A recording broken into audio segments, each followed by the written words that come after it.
ఈ మధ్య ప్రపంచంలోనే అత్యంత ఐక్యూ ఉన్న ఒక ఆయన బయటకు వచ్చాడు. ఆయన పేరేంటంటే ఇవి పలకడం చాలా కష్టం.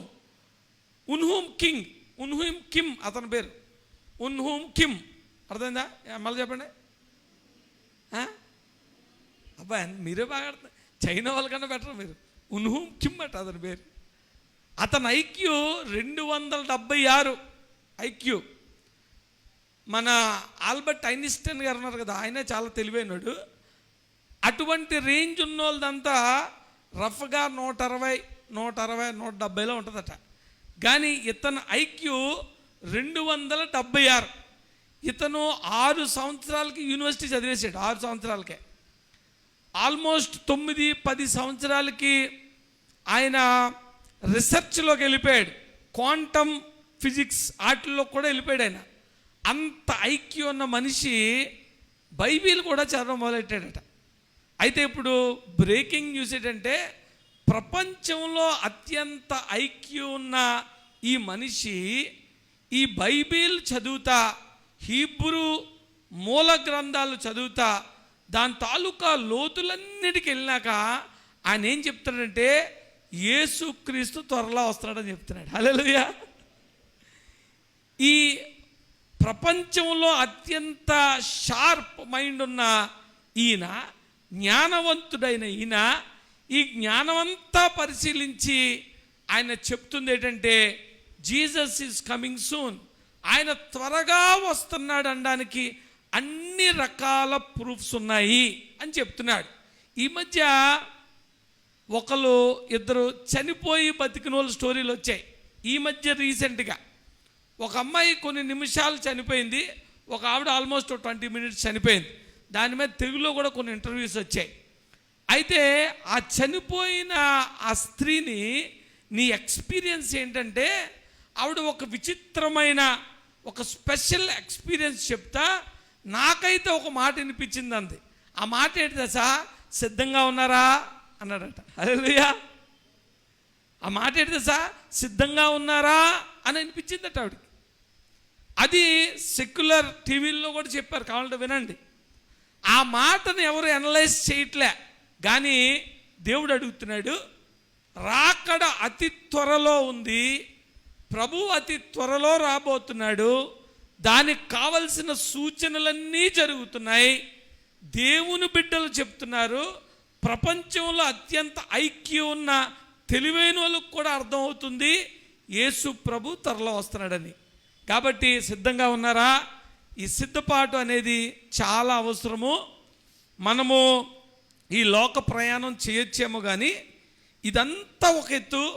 దేవుని సన్నిధిలో ఏ నిమిషమైనా దేవుడు వస్తే, దేవుడు పిలుపైనా లేకపోతే ఆయన రాకడైనా నీ పోకడైనా నువ్వు సిద్ధంగా ఉండాలి. ఒక క్రైస్తవునికి ఎప్పుడు ఉండాల్సింది ఏంటంటే సిద్ధపాటు. He must be always ready, always ready, always ready. కాబట్టి ఆ మాట ఏమన్నాడు? సిద్ధంగా ఉన్నారా అని మాట వినిపించిందట. కాబట్టి మనం ఎప్పటికప్పుడు మన హృదయాలు చాలా నిష్కల్మషంగా, మరి ప్రతి విధమైన పాపాన్ని దేవుడి దగ్గర ఒప్పుకొని, ప్రార్థనలో దేవుడి దగ్గర మనం సమాధానపడి, ఏ రోజుకి ఆ రోజు, ఏ క్షణానికి ఆ క్షణానికి మనం ఎలా ఉండాలా? ఎలా ఉండాలండి? సిద్ధంగా మాట్లాడతలేదు, సిద్ధంగా ఉండాలి. సిద్ధంగా ఉన్నారా? ఒక వార్నింగ్ వచ్చింది, ఆవిడ చెప్పింది, నాకు మాట వినిపించింది. అదేంటంటే, మీరు సిద్ధంగా ఉన్నారా అని. ఈరోజు మరి దేవుని బల్ల సమీపించే మనందరం కూడా ఎలా వచ్చున్నాం? సిద్ధపడి వచ్చున్నాం. అంటే ఎలా సిద్ధపడ్డారు? నాకులాగా తలస్నానం చేసి వైట్ ప్యాంటు వైట్ షర్ట్ వేసుకోపోయినా సిద్ధపడి వచ్చారా? ఎలా సిద్ధపడ్డారు? అంటే సిద్ధపడడం అనేది చాలా క్యాజువల్ ఒక వర్డ్ అయిపోయింది. లేకపోతే కళ్ళు మూసుకొని దేవుడు అన్న క్షమించు అనుకుని వచ్చేయడం ఒకటి. ఈ సిద్ధపాటు అనే మాటకు అసలు మీనింగ్ ఏంటి? మీ సిద్ధపాటు ఎలా ఉంది?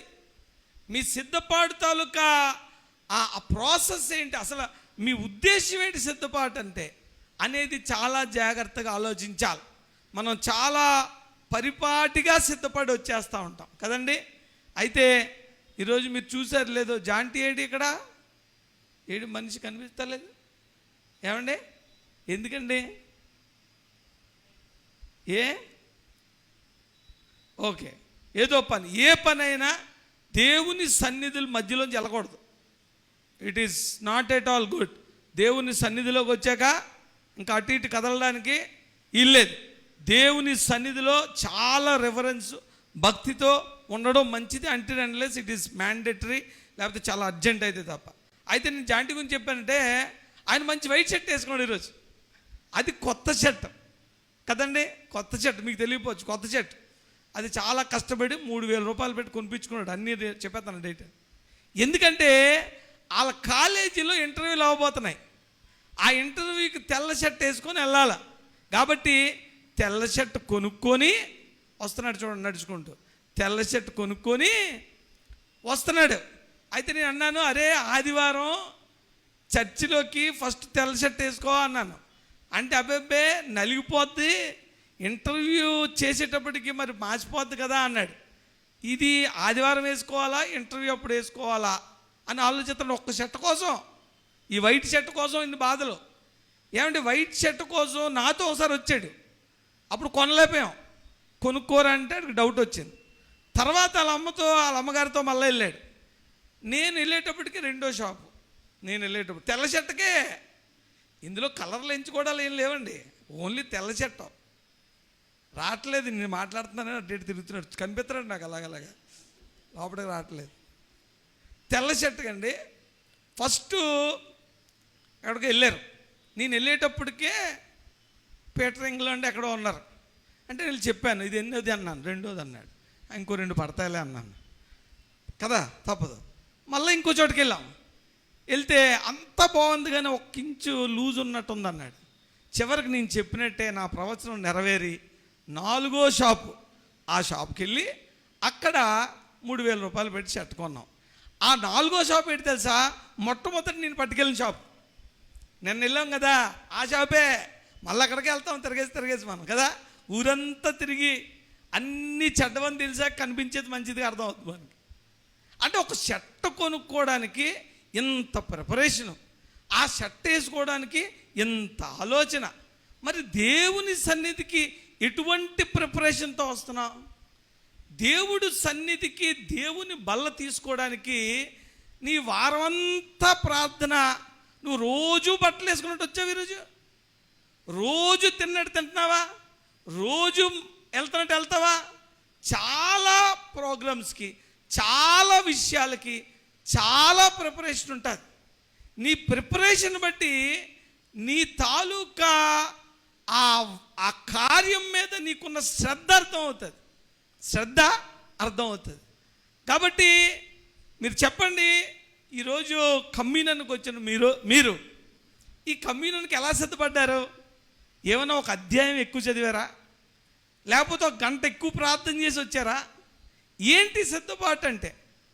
సిద్ధపాటు అనేది ఒక మామూలు మాట అయిపోతుంది. కానీ దీనికోసం స్పెషల్గా దేవుని బల్లను సమీపించడానికి నువ్వు ఎలా సిద్ధపడ్డావు? నీ బల్లను సమీపించాలంటేనంట నువ్వు చాలా శుద్ధిగా రావాలి. నీ ప్రతి పాపము ఒప్పుకోవాలి. నీలో ఉన్న ప్రతి కల్మషాన్ని కడుక్కోవాలి. మరి ముఖ్యంగా ప్రతి నీ ఎనిమీని, అంటే ప్రతి నీ అపోజిషన్, నీకెవరికైతే హృదయం మీద భారం ఉందో వాళ్ళందరినీ క్షమించాల. నీ హృదయము నిష్కల్మషంగా ఉండాలి. శుద్ధ హృదయంతో రావాలి. శుద్ధ బట్టలు కాదు, శుద్ధ హృదయంతో రావాలి. దీనికోసం మీరేం చేశారు? నువ్వు ప్రార్థన చేసినప్పుడు, కళ్ళు మూసుకున్నప్పుడు ఎవరి మీదైనా నీకు ఒకవేళ ద్వేషం ఉంటే, ఎవరి మీదైనా చిన్న చూపు ఉంటే, ఎవరినైనా క్షమించలేని స్థితిలో ఉంటే, ఎవరి మీదైనా నువ్వు కోపపడి లాస్ట్ వీక్లో, లాస్ట్ మంత్లో ఇంతవరకు ఎవరితోనైనా సమాధానం లేకపోతే వాళ్ళతో సమాధాన పడొచ్చావా? ఏంటి సిద్ధపాటు అంటే? ప్రార్థన చేసుకుని ప్రభువా క్షమించి వచ్చేయమండం సిద్ధపాటులోకి రాదు. ఒక ఆవిడట వాళ్ళ కొడుకు రక్షింపబడాలని 10 సంవత్సరాలు ప్రార్థన చేసిందట. 10 సంవత్సరాలు ప్రార్థన చేస్తానే ఉంది. వాళ్ళ కొడుకు ఇష్టం తిరుగుతున్నాడు. ఏమండి, ఎంత ప్రార్థన చేస్తున్నానో నా కొడుకు రక్షింపడాలని, కానీ ఆడు అంతకంతకి లోకంలోకి వెళ్ళిపోతున్నాడు అని పాస్టర్ గారి దగ్గరికి వస్తే, ఆ పాస్టర్ గారు, అమ్మా ప్రార్థన చేసి, నువ్వు ఎవరినన్నా క్షమించకుండా ఉన్నావా? నువ్వు ఎవరితోనన్నా సమాధాన పడకుండా ఉన్నావా? ఎవరి గురించైనా నీ హృదయంలో ద్వేషము, కోపము, ఒక విధమైన జలస్సు, ఒక విధమైన రప్చరు, సమాధానం లేని స్థితి నీలో ఉందా అంటే ఆలోచించదురా, ఉందండి, మా అక్క అంటే నాకు కోపం అండి, ఎవరినన్నా క్షమిస్తాను కానీ, ఎంత క్షమిస్తాను కానీ అది చేసిన ద్రోహానికండి జీవితంలో నేను క్షమించలేనండి అంది. అమ్మ, దీనివల్లే 10 సంవత్సరాల నీ ప్రార్థన ఫలించట్లేదని చెప్పాడట. హల్లెలూయా. ఈరోజు చాలా పనులు మనకి, ఎంతో ప్రార్థిస్తాం, ఎంతో దేవుడి సన్నిధికి వెళ్తాం, ఎక్కడికి వెళ్ళినా ఏం చేసినా, ఎంత భక్తి చేసినా నీ భక్తి ఫలించకపోవడానికి కారణం ఏంటంటే నువ్వు ఇంకా క్షమించలేని స్థితిలో ఉన్నావు. కాబట్టి దేవుడు కూడా నిన్ను క్షమించి నీకు కార్యము చేయలేని నిశ్చల స్థితిలోకి వెళ్ళిపోయాడు. హల్లెలూయా. దేవుడు చేయలేక కాదు, ఆయన్ని నువ్వే కట్టేస్తున్నావు. అందుకే పరలోక ప్రార్థనలు అన్నాడు కదా, పరలోక ప్రార్థనలో ఇది ఒకటే డిక్లరేషన్. ఏం డిక్లరేషను? మేము మా పాపంలో, మళ్ళీ మొదటి నుంచి రావాలా, పరలోకం మా తండ్రి నామ పరిశుద్ధపరచబడును కాక, ఏమంటే చెప్పండి, హెల్ప్ చేయండి. మేము మా ఎదుటివారి రుణములు క్షమించిన ప్రకారము అంటే అక్కడ ఏంటి? నీకు రూల్ పెట్టాం. ఆ రూల్ ఏంటంటే నేను వీడికి ఎంత ఇస్తే నువ్వు నాకు అంత ఇవ్వు, అంతే కదండి. ఎదుటివాని రుణములు క్షమించిన ప్రకారం ఈ లెక్కలోనే మాకు లెక్క. నువ్వు ప్రార్థన చేస్తున్నావు, ఈ లెక్కే మాకు తుయ్ అంటున్నావు. నువ్వేమో క్షమించట్లేదు, ఆయనేమో క్షమించలేకపోతున్నాడు. నువ్వు ఎంత కన్నీరు పెట్టుకొని, ఎంత మోకాలు వేసేసి, ఎన్ని గంటలు ప్రార్థన చేస్తే ఉపయోగం ఏంటి? ఆయన ఏం చూస్తాడంటే నువ్వు నీ రుణాలను క్షమించావా. నువ్వు ఇక్కడ 0 అకౌంట్ చేస్తే ఆయన అక్కడ 0 అకౌంట్ చేద్దామని చూస్తున్నాడు. ఇక్కడ అకౌంట్ 0 అవ్వట్లేదు, అక్కడ అకౌంట్ క్లియర్ అవ్వట్లేదు, నీ పని అసలు అవ్వట్లేదు. మన ప్రార్థనలన్నీ ఫలించకపోవడానికి కారణం ఏంటి అంటే మన హృదయ కాఠిన్యము అని బైబిల్ తెలియజేస్తుంది. కాబట్టి ఎటువంటి సిద్ధపాటుతో మనం వచ్చాము అన్నది చాలా ఇంపార్టెంట్. మేము తాటిపర్తి వెళ్ళాలి కాబట్టి చాలా తొందరగా ఒక వాక్యాన్ని చూసుకొని మనం ముగించుకుందాం.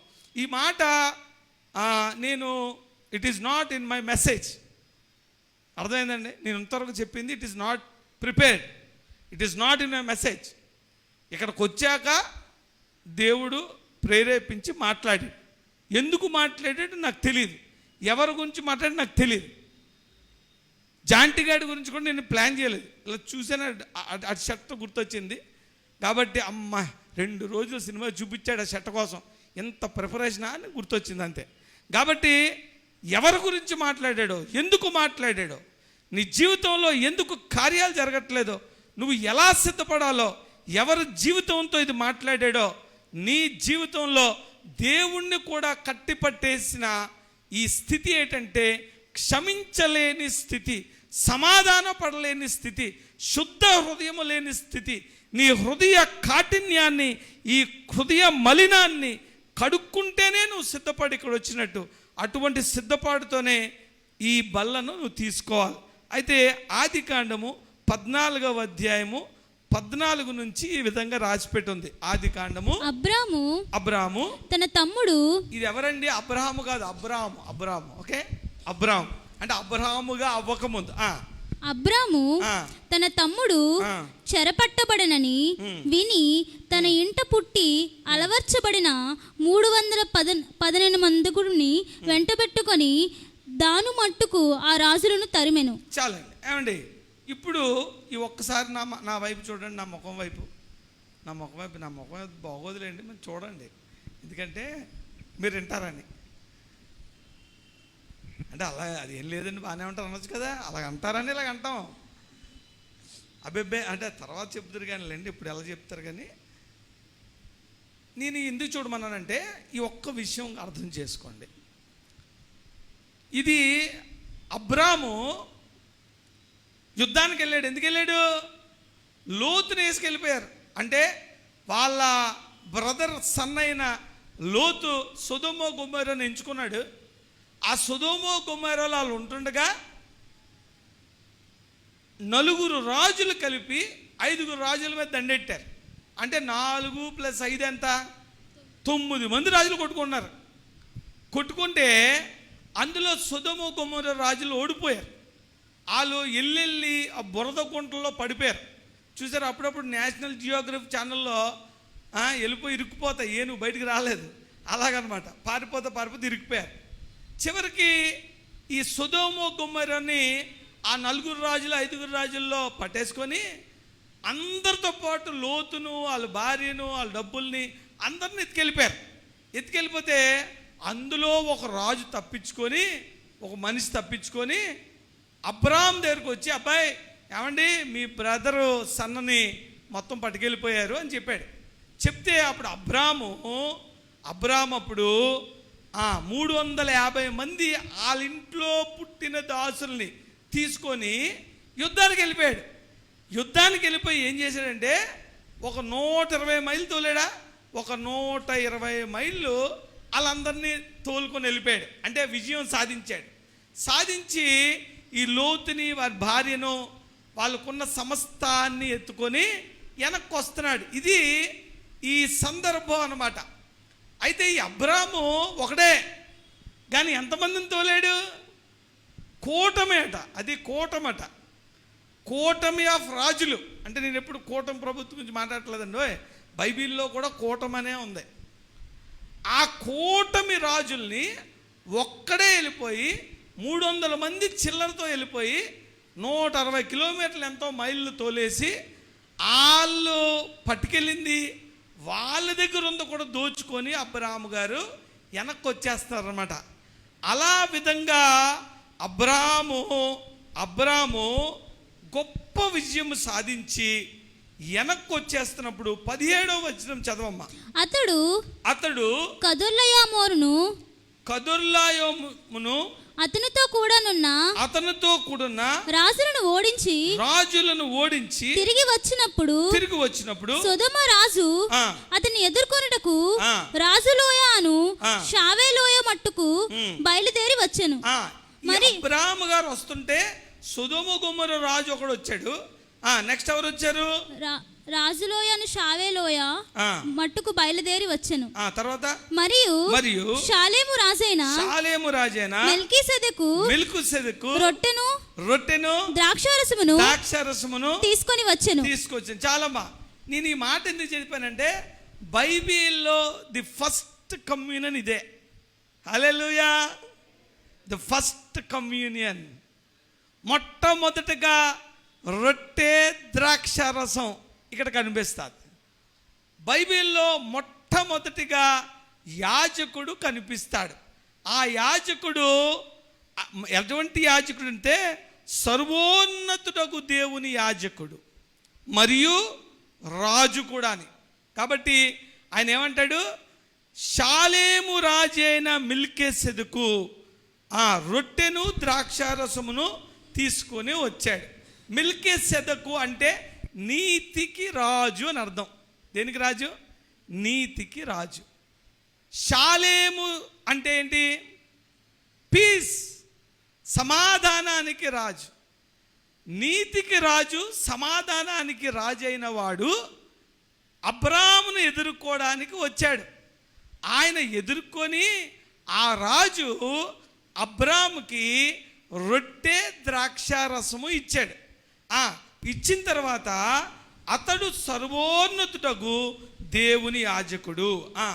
అప్పుడు 19 అప్పుడు అతడు అబ్రామును ఆశీర్వదించి హల్లెలూయా.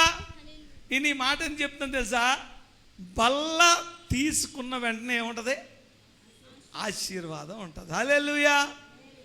మీరు నిజంగా సిద్ధపడి, మీరు నిజంగా మీ హృదయాలు కడుక్కొని, ఈ క్షణమే మీ హృదయంలో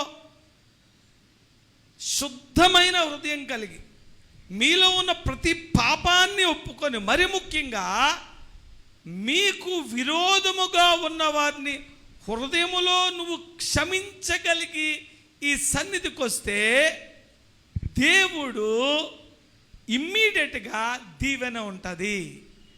ఎందుకు కమ్యూనియన్ ఇంత ఇంపార్టెంట్, ఎందుకు దేవుని బల్ల ఇంతగా ఆశపడి వస్తామంటే, దేవుని బల్లలో అనేకమైన విషయాలు ఉన్నాయి. కానీ ఈరోజు పాఠంలో మీరు గుర్తుంచుకోవాల్సింది ఏంటంటే, నువ్వు కానీ దేవుని సన్నిధికి నీ శుద్ధ హృదయముతో సిద్ధపాటుతో వస్తే, నువ్వు కమ్యూనియన్ తీసుకున్న వెంటనే మెల్కీసెదెకు అనే యాజకుడు నిన్ను దీవిస్తాడు. హల్లెలూయా. ఈ మెల్కీసెదెకు ఎవరంటే సర్వోన్నతుడైన దేవుని యాజకుడు. ఈ మెల్కీసెదెకు యేసుక్రీస్తుకి సారూప్యము. ఈ మెల్కీసెదెకు అన్న అతను ఎవరు? యేసుక్రీస్తుకు రిప్రజెంటేషన్గా ఇక్కడ చూపిస్తారు. కావాలంటే ఒకసారి హెబ్రీయులకు రాసిన పత్రిక 7వ అధ్యాయము 2వ వచనం తీయండి. హెబ్రీయులకు రాసిన పత్రిక 7వ అధ్యాయము 2వ వచనం. ఎవడు కలుసుకొని అతనిని ఆశీర్వదించెను. ఎవనికి అబ్రహాము అన్నిటిలో 10వ వంతు ఇచ్చెను. ఆ షాలేము రాజును మహోన్నతుడగు దేవుని యాజకుడైన మెల్కీసెదెకు నిరంతరము యాజకుడుగా ఉన్నాడు. హల్లెలూయా. ఆయన నిరంతరము యాజకుడండి. ఏమండి, ఇక్కడ దినకరణ గారితో ప్రార్థన చేయించుకున్న వాళ్ళు ఎంతమంది? 10 మంది ఉంటారు. ఆయన వెళ్ళిపోయాడు. ఇప్పుడు ఎవరు ప్రార్థన చేస్తారు? అమ్మగారితో ప్రార్థన చేయించుకున్న వాళ్ళు చాలామంది ఉన్నారు. ఎలాగా? నేను ఏదో మళ్ళీ నాకు దొరికిందా అమ్మగారు నేను ఉన్నది, అందులో నేను రాసుకున్నాను. ఎప్పుడు బతుకున్నప్పుడు రాసుకున్నా. అంటే అందరూ బాగున్నట్టు రాసుకుంటాం కదా. అప్పుడు మదర్స్ డే ఏంటో మరి నేను మా అమ్మగారి ఫోటో ఉంది, దాన్ని ఎప్పుడు పెట్టను కానీ నేను సరదాగా పెట్టా. ఏంటి? స్టేటస్లో పెట్టా, ఫేస్బుక్ స్టేటస్లో. అందులో ఏం రాసుకున్నా అంటే my mother my 24 hours prayer tower అని రాసుకున్నా. Hallelujah. My mother is my 24 hours prayer tower. ప్రతి మదర్ కూడా 24 hours ప్రేయర్ టవర్ మీకే. మీరు మళ్ళీ ఎక్కడికో ప్రార్థన చేయక్కల్లా అని రాసుకున్నా. ఇప్పుడు ఏది టవరు? చాలా కష్టం. ఇలా ప్రేయర్ టవర్ల మీద ఆధారపడితే చాలా కష్టం అండి. అది ఇప్పుడు తెలుస్తుంది నాకు. అప్పుడు ఎంజాయ్ చేశాను బాగానే. ఇప్పుడు లేదు టవరు. కానీ ఒక ఆదరణమైన మాట ఒక ఆయన ఇచ్చాడు. ఒక ఆయన స్టడ్స్ అనుకుంటాను ఆయన పేరు. ఆయన అన్నాడు, ప్రార్థన చేసేవాళ్ళు గతించిపోతారు కానీ ప్రార్థనలు గతించిపోవు అన్నాడు. హల్లెలూయా. ఒక్కసారి ప్రార్థన ఉచ్చరిస్తే, ఒక్కసారి దేవుని బిడ్డలు ఆత్మచేత ఆశీర్వదిస్తే అది తరతరాలకు ఆశీర్వాదమే. హల్లెలూయా. అది ఆదరణ ఇచ్చింది. కానీ ఈ యాజకుడట అలా వెళ్ళిపోయే యాజకుడు కాడు, అతను నిరంతరము యాజకుడు. ఈరోజు ఈ బల్లలో నిన్ను ఎవరైతే దీవిస్తున్నారో అతనే అక్కడ ఉంటాడు. ఎక్కడ ఉంటాడు? నువ్వు పరలోకి వెళ్తే ఆయనే ఉంటాడు. అక్కడ ఆయనే ఉంటాడు.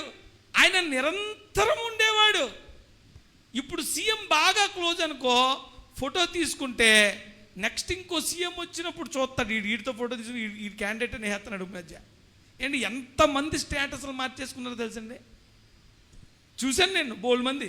కొంతమంది ఉంచుకున్నారండి, కొంచెం స్ట్రాంగ్ ఉన్న వాళ్ళు ఉంచుకున్నారు. కానీ కొంతమంది ఏం చేస్తారంటే పవర్ పోగానే తీసేస్తారు. ఎందుకంటే ఆడ తాలూకాని నన్ను కూడా లాస్ట్ ఇయర్ ఒకరు ఒక మీటింగ్ పిలిచారు నాకు విశాఖపట్నంలో. చాలా ఇంపార్టెంట్ మీటింగ్, ఒక 50 మందితోనే మీటింగ్. అందులో దేవుని కృపను బట్టి నన్ను కూడా పిలిచారు. పిలిస్తే మీరు చూడండి ఇంటెలిజెన్స్ ఎలా ఉందో. పిలాలనుకున్నారు కానీ లాస్ట్లో నాకు ఇన్విటేషన్ ఇవ్వలే. ఎందుకంటే వాళ్ళకి ఇంటెలిజెన్స్ రిపోర్ట్ వచ్చిందట, నేను అవతల తాలూకా వాళ్ళతో క్లోజ్గా ఉన్నానని. మీ ఫేస్బుక్లు జాగ్రత్త అండి. మీ స్టేట్మెంట్లు, మీ తాలూకా కామెంట్లు, అంటే ఒక నార్మల్, నేనేమైనా యుఎస్ ప్రెసిడెంట్, నా ఒక నార్మల్ మీటింగ్, అంటే నన్ను పిలిచారంటే నేనేమి ట్రంప్తో కూర్చోలేదు కదా. ఇక్కడ ఒక రాష్ట్ర స్థాయిలో ఒక మీటింగ్ అయితేనే నేను పోస్ట్ చేసిన ఒక పోస్టుని బట్టి డౌట్ పడ్డారు నా మీద. ఈ క్యాండిడేట్ కానీ అటు తాలూకా క్యాండిడేట్ ఏమో అని నాకు కన్ఫర్మేషన్ తీసుకుని నన్ను పిలిచారు. కాబట్టి ఈరోజు నీకు బాగా తెలిసిన ఒకటి ఫోటో ఇట్టావు అనుకో, రేపు పొద్దున్న ఆడికి ఆపోజిషన్ వస్తాడు, ఆడు మొత్తం నీ తొక్క తీసేస్తాడు. ఇక్కడ అలా కాదు, ఈ యాజకుడు నిత్యము ఉంటాడట. ఆయనకు అంతము లేదు, అతనికి ఆది లేదు. రేపొద్దున నువ్వు ఇక్కడి నుంచి వెళ్తే ఎవరిని చూస్తావు? ఆయన్నే చూస్తావు. మొన్న ఆర్జీవి గారు ఒక ఇంటర్వ్యూ తాలూకు క్యాప్షన్ చూశాను, ఇంటర్వ్యూ చూడలేదు, క్యాప్షన్ అదేంటంటే మోహన్ బాబు గారు షిరిడి సాయిబాబా భక్తుడంట. మామూలుగా ఎవరు భక్తి వాళ్ళకు ఉంటుంది కదా. ఈ ఆర్జీవి గారు ఉత్తగా ఉంటాడు కదా, ఆయన ఇష్టం వచ్చి మాట్లాడుతుంటాడు. ఆయన ఏం మాట్లాడినా పర్లేదు కదండి, ఆర్జీవి ఏం మాట్లాడినా పర్లేదు. రామాయణ విషవృక్షం రాసిన ఎవరావిడ, ఆవిడ ఎవరు మాట్లాడు, కొంతమంది మాట్లాడితేనే ఎడుతారు, వాళ్ళు ఏం మాట్లాడినా పర్లేదు. ఆయన అన్నాడు, ఆయన మోహన్ బాబుతో క్వశ్చన్ వేసాడట, నువ్వు సాయిబాబాని పూజించేస్తున్నావు కదా, నువ్వు చచ్చిపోయి పైకి వెళ్ళాక అక్కడ అల్లా ఉంటే ఏం చేస్తావని అడిగాడట. నిజం, టైటిల్ రాశాడు అలాగా. నువ్వు పోతే అక్కడ కానీ ఆడ ఉండిపోయాడు, అలాగా ఆన్సర్ లేదు. మరి తెలియదు కదా అక్కడ ఎవడుంటాడో. ఇక్కడ ఏమన్నాడు, ఆయన సర్వోన్నతుడైన దేవుని యాజకుడు, అతను నిరంతరం ఉండేవాడు, అతను మార్పు లేనివాడు. చదవండి ఒకసారి. అతని పేరుకు మొదట నీతికి రాజనియు తరువాత సమాధానానికి రాజనియు అర్థమిచ్చునట్టి షాలేము రాజని అర్థము. ఎవరుంటారు తెలుసండి? మిమ్మల్ని దీవించేవాడు ఎవరు తెలుసా? నిత్యము ఉండే యాజకుడు, మారిపోయేవాడు కాదు, 5 సంవత్సరాలకు ఒకసారి మార్చుకునేవాడు కాదు. ఆయన నిత్యం ఉండేవాడు, ఆయన సమాధానానికి రాజు, ఆయన నీతికి రాజు అయిన ఆ మెల్కీసెదెకు మరి వారసత్వంలో సాదృశ్యంగా చూపబడిన యేసు ప్రభువు ఈ బల్లలో నిన్ను దీవిస్తాడు. హల్లెలూయా. కాబట్టి మనం చాలా జాగ్రత్తగా అటువంటి ఆలోచన కలిగి, అటువంటి మేలు కలుపు కలిపి, అటువంటి ఒక విధమైన భావముతో నువ్వు దేవుని సన్నిధికి రావాలి. కాబట్టి ఇతను ఎంత గనుడో చూడుడి. 4 ఇతడు ఎంత గనుడో చూడుడి. మూల పురుషుడైన అబ్రహాము అతనికి కొల్లగొన్న శ్రేష్టమైన వస్తువులలో 10వ వంతు ఇచ్చెను. మరియు లేవి కుమారుల నుండి యాజకత్వం పొందువారు తమ సహోదరులు అబ్రహాము గర్భవాసము నుండి పుట్టినను ధర్మశాస్త్రము చొప్పున వారి యొద్ద అనగా ప్రజల యొద్ద 10వ వంతును పుచ్చుకొనుటకు ఆజ్ఞను పొంది ఉన్నారు గాని వారితో సంబంధించిన వంశావళి లేనివాడైన మెల్కీసెదెకు అబ్రహాము నొద్ద 10వ వంతు పుచ్చుకొని వాగ్దానములు పొందువారిని ఆశీర్వదించెను. ఈ లాస్ట్ వర్డ్ గురించి చదివించాను. లాస్ట్ వర్డ్ ఏంటి? వాగ్దానము పొందిన వానిని దీవించగలిగే దేవుడు యేసు ప్రభు. హల్లెలూయా. ఎంత మంచి మాట అన్నాడండి. ఏమంటాడు? వారితో అంటే లేవీయులతో సంబంధం లేని వంశావళి లేదు అతనికి తండ్రి లేదు, తల్లి లేదు, ఆది లేదు, అంతము లేదు. ఆయన నిత్యుడకు దేవుణ్ణి రిప్రజెంట్ చేస్తున్న ఆ ప్రధాన యాజకుడైన యేసుక్రీస్తు ప్రభువు ఎవరిని దీవించాడు? వాగ్దానము పొందిన వానిని సైతము దీవించగల శక్తిమంతుడు యేసుక్రీస్తు ప్రభు. ఈ దీవెన ఎప్పుడు వచ్చిందంటే, ఎప్పుడైతే ఆ యాజకుడు ఆయన రొట్టె ద్రాక్షారసము ఇచ్చిన తర్వాత ఇమ్మీడియట్గా ఆయన్ని ఆశీర్వదించినట్టు తెలుస్తుంది. చూద్దామా మళ్ళా ఆదికాండము 14వ అధ్యాయము 19వ వచనం. అప్పుడతడు అబ్రామును ఆశీర్వదించి ఆకాశమునకును భూమికిని సృష్టికర్తయును సర్వోన్నతుడైన దేవుని వలన అబ్రాము ఆశీర్వదింపబడును గాక అనియు నీ శత్రువులను నీ చేతికి అప్పగించిన సర్వోన్నతుడగు దేవుడు స్తుతింపబడును గాక అనియు చెప్పెను. అప్పుడతడు అన్నిటిలో ఇతనికి 10వ వంతు ఇచ్చెను. ఆమేన్. ఇందులో 3 విషయాలు మీకు నేను గుర్తు చేస్తా. ఈ అబ్రాము గారు ఏం చేశారంటే, ఈ అబ్రాము గారు దీవించబడ్డానికి కారణం ఏంటంటే, ఈ అబ్రాము గారు ఎప్పుడైతే దేవుని సన్నిధిలో ఆ బల్ల తీసుకున్నాడో, మీకు ఒక విషయం తెలుసా, అబ్రాముతో పాటు ఇంకోళ్ళు వచ్చారు. ఎవరు? సొదొమ రాజు కూడా వచ్చాడు. మీరు తర్వాత దాన్ని చదవండి. అబ్రాము వచ్చాడు, అబ్రాముతో మెల్కీసెదెకు గారు ఉంటారు, సొదొమ రాజు కూడా ఉంటాడు. ఈ సొదొమ రాజు ఏమంటాడంటే, నా దగ్గర ఉన్నవన్నీ తీసుకుపో అన్నాడు.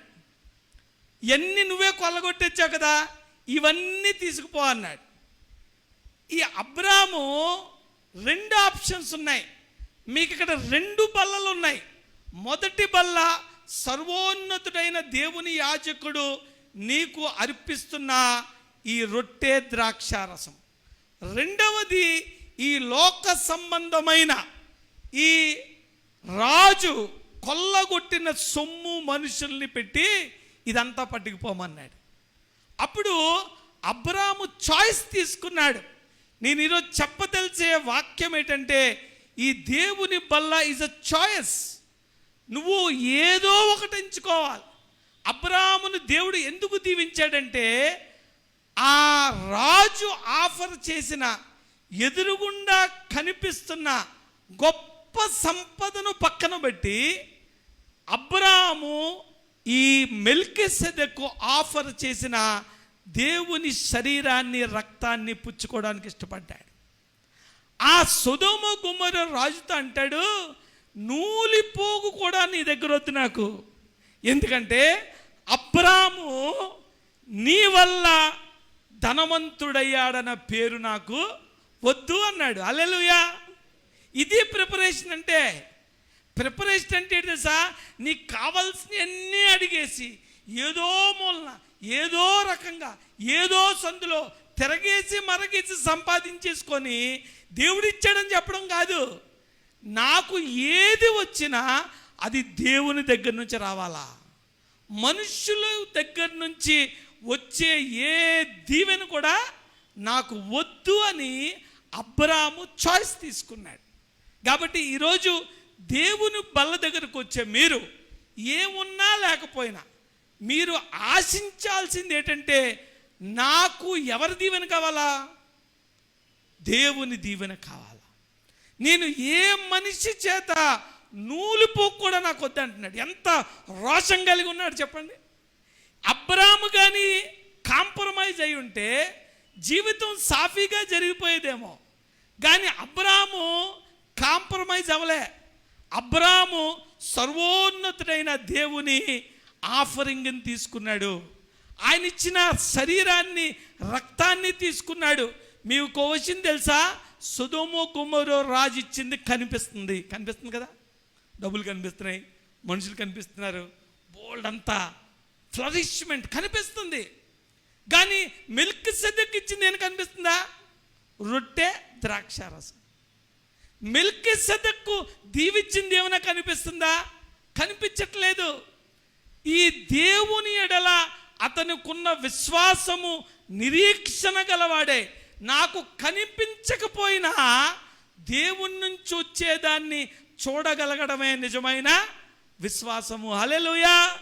ఈరోజు దేవుని దగ్గరికి వస్తున్న మీరు, దేవుడిచ్చిన దీవెనలు మీకు ప్రస్తుతానికి కనిపించకపోవచ్చు, కానీ సైతానుగాడు వచ్చి పక్కన ఇంకో టేబుల్ వేస్తాడు. ఆ టేబుల్ మీద అన్నీ కనిపిస్తాయి. సొదొమ గొమొర్రా రాజు ఇచ్చింది కనిపిస్తుంది, కానీ చాలా తెలివైన డెసిషన్ అబ్రాము తీసుకున్నాడు. కాబట్టే దేవుడు అబ్రాముని అబ్రహాముగా మార్చాడు. Hallelujah. Father of the nations. మనకి ఫాదర్ ఆఫ్ నేషన్ అంటే ఒప్పుకోవట్లేదు కదా ఆయన్ని. ఒకప్పుడు పోయారు, ఏ మూలన్నా గాంధీ తాతగారే. మా నాన్నగారు మంచి కవితలు రాసేవారు గాంధీ తాత కోసం. ఆయన అంటే అసలు ఏం చేయలేక అలా చూస్తూ ఉంటాడట పాపం. విగ్రహం అయిపోతే అంతే కదండి, ఏం చేయలేక చూస్తూ ఉండాలి. అయితే ఈ అబ్రాము ఎంతటి మంచి డెసిషన్ తీసుకున్నాడో ఈరోజు నువ్వు కూడా అటువంటి డెసిషన్ తీసుకోవాలా. చాలామంది అనుకుంటారు దేవుడి దగ్గరకు వచ్చాం, బల్ల తీసుకుంటున్నాం, మాకేం జరగట్లేదు, మాకేం రావట్లేదు. అబ్రాము కూడా ఏం రాలేదు, కనిపించేవి అబ్రాము ఆశించలేదు. అని కనిపించని దేవుని తరతరాల దీవెన, ఒక్క సంతానం కూడా లేని ఈ అబ్రాము ఫాదర్ ఆఫ్ ది నేషన్, తరములకు తండ్రిగా దేవుడు దీవిస్తుంటే ఆ దీవెని అందు నమ్మిక ఉంచాడు. హల్లెలూయా. నువ్వు కూడా కనిపించనివి నమ్మాలి, కనిపించినవి కూడా నమ్మాలి. అందుకే what is the difference between faith and belief? చాలామంది స్టూడెంట్స్ ఉన్నారు అంటే ఫెయిత్కి బిలీఫ్కి తేడా ఏంటి? Faith and belief. ఆ అమ్మాయి చెప్తున్నది, ఇంటర్మీడియట్ అమ్మాయి కదా, మొన్న మంచి మార్కులు వచ్చి 900+ వచ్చే అమ్మాయికి. వెరీ గుడ్, నాకు మైండ్లో పడిపోయింది అమ్మాయి తెలివైన అమ్మాయి. అమ్మ చెప్పు, నిలబడి చెప్పు. విశ్వాసము నమ్మకం అంటే నాకు ట్రాన్స్లేట్ చేసింది ఇంగ్లీష్ టు తెలుగు. అబ్బా సూపర్ అమ్మ, నీకు తెలుగులో ఎన్ని మార్కులు వచ్చాయి? చాలా వచ్చి ఉంటాయి. అయితే అదే నమ్మకానికి విశ్వాసానికి తేడా ఏంటని, రెండో ఒకటేనా కాదా? What is it? Faith and belief. ఎందుకులే టైం వేస్ట్. బిలీఫ్ అంటే నీకు కనిపించేది, బిలీఫ్కి ప్రూఫ్ ఉంటుంది, బిలీఫ్ ఎదురుకుండా ఒక రీజనింగ్ ఉంటుంది. కానీ ఫెయిత్కి ఏం కనిపించదు, కనిపించిన దాన్ని నమ్మడమే. అదృశ్యమైనవి ఉన్నవని నువ్వు నమ్మితేనే దాన్ని విశ్వాసం అంటాం. బట్ బిలీఫ్ అనేది దానికి కొంత ప్రూఫ్ ఉంటుంది అన్నమాట నమ్మడానికి. కాబట్టి ఈ అబ్రాము దేవుణ్ణి నమ్మాడు అంటే ఏంటి? కాంట్రాడిక్ట్ అయిపో, దేవుణ్ణి నమ్మాడు, దేవుని విశ్వసించాడు. అబ్రాము దేవుణ్ణి నమ్మినది అతనికి ముందులో నీతిగా నమ్మాడు. దేవుణ్ణి అబ్రాహాము ఎలా నమ్మాడంటే అది విశ్వాస సహితమైనదైనా, అది కనిపించినదైనా, కనిపించే ప్రూఫ్తో నమ్మాడు. ఎంతలా నమ్మాడంటే నువ్వు కనిపిస్తే ఎలా నమ్ముతావో దానికన్నా ఎక్కువ నమ్మాడు. కాబట్టి అబ్రాహాము దేవుణ్ణి నమ్మెను, అది అతనికి నీతిగా ఎంచబడాను. కాబట్టి ఈ వాక్యము ఇక్కడతో క్లోజ్ చేస్తాను. ఈ అబ్రాహాము చేసిన కొన్ని పనులు మీరు చెప్పండి. ఎందుకు అబ్రాహాము దీవించబడ్డాడు? ఎందుకు అబ్రాహాము దీవించబడ్డాడు? మొట్టమొదటిది 2 టేబుల్స్ అబ్రాహాము దగ్గర ఉంటే అబ్రాహాము దేవుని బల్లను ఎంచుకున్నాడు. హల్లెలూయా. మీరేం ఎంచుకుంటున్నారు? ఇక్కడికి వచ్చారు, 2వ టేబుల్ ఇక్కడ కనిపించట్లేదు. ఇప్పుడు రివర్స్ అయిపోయింది. ఇక్కడేమో కనిపించే టేబుల్, మీ దగ్గర ఉందేమో కనిపించని టేబుల్ కదా. బయటికి వెళ్తే ఉంటుంది ఆ టేబుల్. ఈ లోకాచారాలన్నీ, ఈ లోక ఫ్రెండ్షిప్లన్నీ, ఈ లోకంలో ప్రతి దాన్ని నువ్వు ఆశిస్తావు. ప్రతి విధమైన దేవుని సంబంధము లేని ప్రతి ఆశీర్వాదము నీకు దొరికితే తీసుకోవడానికి ఇష్టపడతావు. చాలామందిని చూశాను నేను, దేవుని వాక్యానుసారంగా లోకంలో అనేకమైన బెనిఫిట్స్ ఆపేసుకున్నారు దేవుని కోసం, విశ్వాసం కోసం. చాలామంది ఉన్నారు. ఎప్పుడూ నేనే చెప్తాను మా నాన్నగారి గురించో ఎవరికి చాలామంది ఉన్నారు. అంతెందుకు మీ ఎదురుగుండా జోసెఫ్ గారు ఉన్నారు. జోసెఫ్ గారికి రోజుకి ఎంత వస్తుంది తెలుసా? కాంప్రమైజ్ అయిపోతే ఇంకో టేబుల్ వేసుకుంటే ఎంత వస్తుంది తెలుసా? నెలకు 30,000 వస్తుంది. రోజుకి 30,000 వస్తుంది. రోజుకి 30,000 వస్తుంది. మా దగ్గర ఒక ఫ్లాట్ కొనుక్కున్నాడు ఆయన. ఇప్పటికీ కింద మీద పడి ప్రతి వారం ఓ 10 మంది ఫ్రెండ్స్ని పెట్టుకుని, అబ్బా ఏం మేనేజ్మెంట్ అండి బాబు, దేవుడికి వందనాలు. అసలు ఆ ఫైనాన్షియల్ మేనేజ్మెంట్ వరల్డ్ బ్యాంక్ కూడా చేయలేడు. రోజుకు 30,000 వస్తుంది. జీవీఎంసీలో నాకు తెలుసు. కానీ దేవుని నుంచి వచ్చిన దీవెన కాకుండా ఈ లోకంలోంచి వచ్చింది నాకేది వద్దని నిలబడగలగాల. ఆ తాలూకా ఆ టెంపర్మెంట్ ఉండాలి, ఆ తాలూకా ఉధృతి ఉండాలి, నీలో అటువంటి ఆశ ఉండాలి. ఆయన అన్నాడు, నూలు పోకు కూడా నాకొద్దు నీ దగ్గర నుంచి అన్నాడు. అటువంటి మరి తీర్మానం తీసుకొని నువ్వు బల్ల దగ్గరికి రావాలి, మొట్టమొదటిది. రెండవది ఏమై ఉంటుంది, నేనేం ఆలోచించలేదు. రెండవది అనేనంతే, నా మైండ్లోకి రావట్లేదు, కొంచెం హెల్ప్ చేయండి.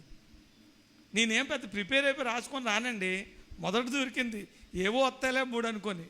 చెప్పండి. అబ్రాహాము గారు మొదటిది ఒక బల్ల సెలెక్ట్ చేసి. రెండోది ఏంటి, వై హీ వాజ్ బ్లెస్డ్. ఎందుకు సర్వోన్నతుడైన దేవుని యాజకుడు అబ్రాహామును దీవించబడ్డాడు, వాగ్దానము పొందిన వారిని సైతము దీవించాడు.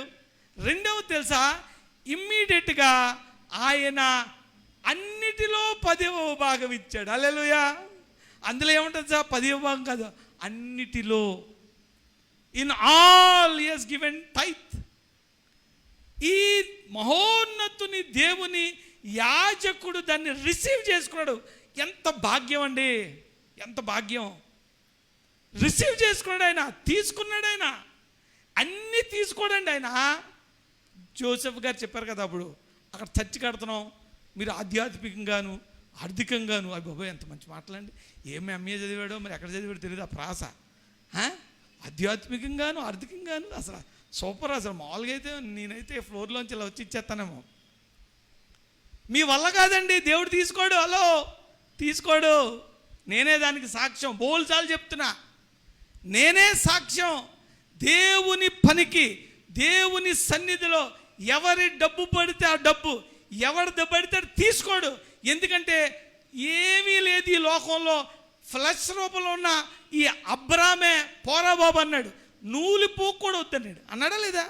దేవుడు తీసుకుంటాడు, ఆయనకి ఏం పని లేదా?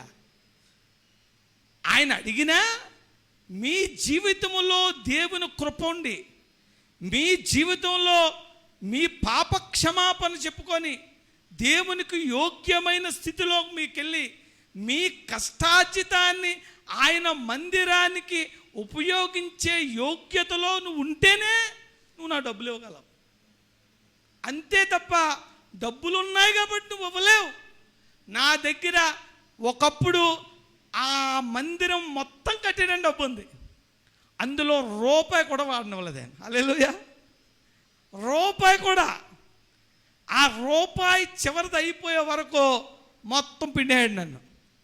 ఇప్పుడు అరే నీ బ్యాంకులో ఉన్న బ్యాలెన్స్ వైపు కాదు, నా వైపు చూడు అంటున్నాడు. ఆయన దేవుని పనులు ఎలా చేయించుకుంటాడంటే చాలా విచిత్రంగా ఉంటాయి. మనం దారిలో వెళ్ళే కొలది దాన్ని అర్థం చేసుకునే కొలది ఎంజాయ్ చేయొచ్చు. రెండవది, ఆయన 10వ భాగము అన్నిటిలో ఇచ్చాడు. హల్లెలూయా. ఎంతమంది పట్టుకొచ్చారు? హలో, 10వ భాగం ఫస్ట్ సండే. అందుకే ఫస్ట్ సండే పెడతారు, అర్థమైంది మీకు? అంటే మనం ఏమంటే డబ్బులు వేస్తే సరిపోదు. అన్నిటిలో ఇవ్వాలి. నీ సమయంలో ఇవ్వాలి, నీ ఆలోచనలు ఇవ్వాలి. నువ్వు ప్రతి దాంట్లోని ఆయనకి 10వ భాగం, అన్నిటిలో 10వ భాగం ఇచ్చాడు కాబట్టి అబ్రాహాము దీవించబడ్డాడు. హల్లెలూయా. మరి ఇంక మూడవది ఏంటి? నాకు రావట్లేదు, దయచేసి మీరు సాయం చేయండి. నేను 2 వరకు లాక్కొచ్చేసాను. మూడోది చెప్పేస్తే నేను వెళ్ళిపోతాను ఇక్కడ నుంచి. ఇంకోటి ఏదన్నా దేవుడు అతను ఆశీర్వదించడానికి కారణం.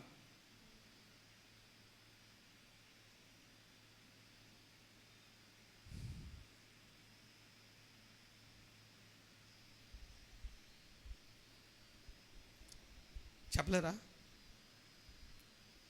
అప్పుడప్పుడు కొన్ని ప్రశ్నలకు సమాధానం లేదనుకో, స్టాండర్డ్ సమాధానం ఉంటుంది ఒకటి, దేనికన్నా రాయొచ్చు. ఆ ప్రశ్న మళ్ళీ రాసేయడమే, అంతే కదా. మూడవది ఏంటంటే అబ్రాహాము దేవుణ్ణి నమ్మాడు. అబ్రాహాంలో 3 ఎక్స్ట్రాడినరీ క్వాలిఫికేషన్స్. అది ఈజీ కదండి, స్లిప్ ఎప్పుడో ఉంది మన దగ్గర. అబ్రాహాం అనగానే నమ్మకం. మొదటిది 2 చాయిస్, లోక సంబంధమైన దీవెన, దేవుని సంబంధమైన దీవెన. రెండవది అన్నిటిలో 10వ భాగము. మూడవది అబ్రాహాము దేవుణ్ణి నమ్మాడు కాబట్టి ఇమ్మీడియట్గా ఆయన దీవించబడ్డాడు. ఇదే అయిపోయిన తర్వాత, ఈ 14వ వచనం అయిపోయిన తర్వాత 15వ వచనంలో ఈ దేవుని బల్లలో మొదటిది దీవెన, రెండవది దేవుని కాపుదల. ఈ 15వ వచనం అధ్యాయములో మొదటి వచనంలో ఇలాగుంది, ఇవి జరిగిన తర్వాత ఏవి? ఈ దేవుని బల్లలోకి వచ్చిన తర్వాత ఈ సర్వోన్నతుడైన దేవుని యాజకుడు అబ్రామును దీవించిన తర్వాత ఈ అబ్రాము 2 బల్లల్లో దేవుని బల్లను ఎంచుకున్న తర్వాత అక్కడ దేవుణ్ణి ఆరాధించిన తర్వాత అక్కడ మెల్కీసెదెకు నీ శత్రువుల్ని నీకు అప్పగించిన దేవుడు, నువ్వు కాదు జయించింది, దేవుడు నీకు విజయాన్ని ఇచ్చాడని దేవుణ్ణి ఘనపరిచిన తర్వాత అక్కడ దీవెన తీసుకున్న తర్వాత 15వ వచనములో ఇవి జరిగిన తర్వాత యెహోవా వాక్యము అబ్రామునకు దర్శనమందు వచ్చి, యెహోవా వాక్యం అంటే ఎవరండి యెహోవా వాక్యం? యేసే వాక్యమై ఉంది. దేవుడు యేసుక్రీస్తు ఎక్కడ ఉన్నాడు చూసారా? అసలు పొరపాడే పది. మీకు యేసుక్రీస్తు అంటే ఏదో మరియమ్మ ఒళ్ళో తర్వాత ఇక్కడ కనిపిస్తాడు మనకి. అందుకే 1-2 సార్లు అనేస్తాడు. అబ్రాహం అంటే దానికన్నా ముందున్నానంటే కోపడిపోతారు ఇశ్రాయేలీలు, కోపం వచ్చేస్తుంది. ఏమంటే నేను ఇప్పుడు అందరూ కోపడిపోవట్లేదు. మాట్లాడితే మోడీ గారు అన్నారు, నెహ్రూ అన్నాడట. మొన్న పోస్ట్ చూశాను. పోస్ట్ చూసి ట్రంప్ మొన్న 25% వేసాడు కదా టారిఫ్ ఎక్స్ట్రా, దానికి కార్టూన్ వేశారు. నెహ్రూ గారు సీక్రెట్గా మీటింగ్ పెట్టాడు ట్రంప్తో, పెట్టి వేసే 20% అన్నాడట. ఇది నెహ్రూ తప్పే అన్నాడు మోడీ వచ్చి. అంటే ఎంత ఎటకారం ఉంటుంది? ఎటకారం కదండి. వెళ్ళిపోయినాడు ఆడికి ఎలాగెళ్తాడు? మోడీ ఎప్పుడు, నెహ్రూ గారు ఎప్పుడు, ట్రంప్ ఎప్పుడు? వేసే అంటాడు అలాగా. అబ్రాహాము కంటే ముందు నేనున్నాను అంటాడు. కాబట్టి ఎప్పుడు దీవిస్తున్నాడు? అబ్రాహాముకి దేవుని వాక్యం వచ్చిందట. వాక్యమైన దేవుడు, ఏ వాక్యమైతే శరీరధారిగా యేసుక్రీస్తు ప్రభువా మనకు వచ్చారో ఆ వాక్యమైన దేవుడు అబ్రాహామును దర్శించాడట. ఈ వాక్యం ఎప్పుడు ఉంది తెలుసా? ఎప్పుడో ఉంది. మన నాన్నగారు ఎంత చక్కగా రాశారంటే, ఒక మంచి పాట రాశారండి, యేసుక్రీస్తు ఎప్పుడు ఉన్నాడని. ఆ పాట ఏంటన్నా? ఉన్నావు మున్ను మన్నుతో నన్ను. చాలా జాగ్రత్త వినండి. అంటే కవితలు నాకు ఇష్టం కదా, అత్తమని పాస్టర్ గారు కవితలు చెప్పేస్తారు అనుకోకండి. చాలా మంచి భావం, పాడే. నాకు తెలిసి యేసుక్రీస్తు గురించి ఇంతవరకు ఎవరు ఇలా చెప్పలే, నేను విన్నట్లో చెప్పలే. ఉన్నావు మున్ను మన్నుతో నన్ను ఆ తండ్రి చేసిన రోజు. చక్కగా చెప్పాడండి.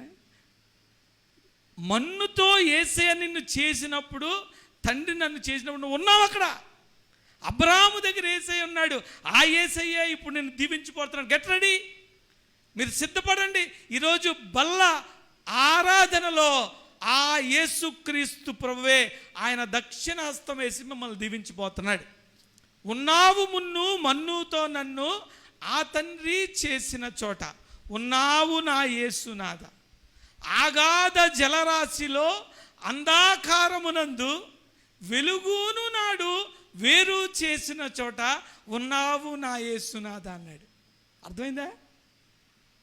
ఆగాధ జలరాశిలో అంధకారం అంటే యేసు తండ్రి సృష్టి చేసినప్పుడు చీకటి అగాధ జలాల మీద అల్లాడుచుండెను. అప్పుడు ఆయన చీకటిని వెలుగును వేరు కమ్మంటే వేరైంది. పైన నీళ్లు వేరయ్యాయి, కింద నీళ్లు వేరయ్యాయి. ఈ మాటలు ఉట్టంగిస్తూ ఆగాధ జలరాశిలో అంధకారమునందు వెలుగును నాడు వేరుపరిచిన చోట. వెలుగును ఎప్పుడైతే నువ్వు వేరుపరిచావో, ఈ సృష్టిని ఎప్పుడు సృష్టించినప్పుడు నువ్వు వెలుగును వేరు కమ్మన్నావో అక్కడ ఉన్నావు నువ్వు. యేసుక్రీస్తు ప్రభు అని రాశాడాయన. ఎంతటి మరి లోతైన భావమో చూడండి. కాబట్టి ఇక్కడ అన్నాడు, ఇవి జరిగిన తర్వాత యెహోవా వాక్యము అబ్రాహామునకు దర్శనమందు వచ్చి, అబ్రామా భయపడకు. హల్లెలూయా. మీరు ఈ కమ్యూనియన్ తీసుకున్న తర్వాత immediate your assurance is don't fear. ఇది ఆజ్ఞ. అర్థమైందండి? ఇది ఆజ్ఞ. దేవుడు ఆజ్ఞ ఇస్తున్నాడు, భయపడద్దు. ఆయన అంటున్నాడు ఫస్ట్, అబ్రామా భయపడకుము, నేను నీకు కేడము. కేడము అంటే ఎష్యూరెన్స్. మొదట ఆజ్ఞ ఇస్తున్నాడు భయపడద్దని, రెండోది కేడము అన్నాడు, మూడవది నీ బహుమానము అధికమవుతుంది. నీ బహుమానము అధికమవుతుంది. మూడోది ఏం చెప్తున్నాడు? Is giving you blessing. మొదటిది ఆజ్ఞ ఇస్తున్నాడు భయపడద్దని, రెండోది నేనే నిన్ను కాస్తానన్నాడు. మూడోది నిన్ను అధికము చేస్తానని దీవెన తెలియజేస్తా ఉన్నాడు. కాబట్టి ఈ కమ్యూనియన్ సండే రోజుని ఈ 3 విషయాలు మీరు దయచేసి మీ హృదయంలో పెట్టుకోండి. ఈ 3 విషయాలు నేను సిద్ధపడి వచ్చాను, కానీ మరి ఎందుకో దేవుని ఆత్మ ప్రేరేపణ బట్టి మీరు ఎంత సిద్ధపడినా, మీరు ఎంత ప్రిపేర్ అయినా, ఎంత ప్రార్థన చేసినా మన ప్రార్థనలన్నీ వ్యర్థమైపోవడానికి కారణం ఏంటంటే క్షమించలేని కఠినమైన హృదయాలు. ఇది నేను మామూలుగా చెప్పట్లే, ఎందుకంటే దేవుడు పరలోక ప్రార్థనలో ఆయన క్లియర్గా ఆటో డెబిట్ పెట్టాడు. ఆటో డెబిట్ అంటే అర్థమైంది కదా, మేము మా రుణస్తులను క్షమించిన ప్రకారం మా రుణాలు క్షమించమని ప్రార్థన చేస్తున్నాం. కాబట్టి నీ రుణం క్షమించబడకుండా, నీ పాపము 0 అవ్వకుండా దేవుడు నిన్ను దీవించడం అసాధ్యం. కాబట్టి ఈ మెసేజ్లు, ఈ 3 పాయింట్లు, థియాలజీలు, అబ్రహాము గారు ఏ స్టెప్పులు వేసాడు, మనం ఎన్ని స్టెప్పులు వేయాలి, ఇవన్నీ మంచిదే. కానీ దీని అంతటికన్నా ముందేం కావాలి? శుద్ధమైన హృదయం కావాలా? నీతికి రాజు, సమాధానానికి రాజు దగ్గరికి వస్తున్నప్పుడు నీలో అవినీతి ఉంటే, నీలో అసమాధానం ఉంటే ఆయన నీకు రాజు ఎలాగవుతాడు? నువ్వు ఆయనకు రాజుగా ఉన్నప్పుడు ఆయన యొక్క జనముగా నువ్వు నీతిగా ఉండాలి, నీలో గొప్ప సమాధానము ఉండాలి. కాబట్టి అటువంటి సమాధానము లేకనే ప్రార్థనలు ఫలించట్లేదు. I'm declaring it. ప్రార్థనలు ఫలించట్లేదు. ఎందుకంటే నీ అకౌంట్ నువ్వు 0 చేసుకోవట్లేదు. అనుకుంటున్నావు ప్రార్థన చేస్తున్నాను, అనుకుంటున్నావు ప్రార్థనకు వస్తున్నానని, అనుకుంటున్నావు నేను చాలా బైబిల్ చదువుతున్నాను, కానీ ఇవన్నీ చేస్తున్నావు, కానీ నువ్వు అకౌంట్ క్లియర్ చేయట్లేదు. అకౌంట్ క్లియర్ అయితేనే ఆయన అకౌంట్లో డబ్బులు వేయగలుగుతాడు నీకు. కాబట్టి అటువంటి శుద్ధ హృదయము, అటువంటి నిష్కల్మషమైన హృదయము, అటువంటి ప్రేమగల హృదయము, ఏ విధమైన ఈర్ష్య, మరి చెడ్డతనము, కోపము లేని శాంతి గల హృదయము, మన శత్రువుల్ని సైతము క్షమించగలిగే హృదయము, శత్రువుల్ని సైతము ప్రేమించగలిగే హృదయము. ఎందుకంటే ఏ రాజు నిన్ను దీవించిపోతున్నాడో ఆ రాజు నీతికి రాజు, సమాధానానికి రాజు. అటువంటి రాజు దగ్గరికి వచ్చినప్పుడు సమస్త జ్ఞానానికి మించిన దేవుని సమాధానము యేసుక్రీస్తు ప్రభు వలన మీ హృదయాలకు, మీ తలంపులకు కావాలి ఉండును గాక. ఆమేన్. కళ్ళు మూసుకోండి, చిన్న ప్రార్థన చేద్దాం. ప్రసన్నమ్మ గారు చిన్న ప్రార్థన చేస్తారు.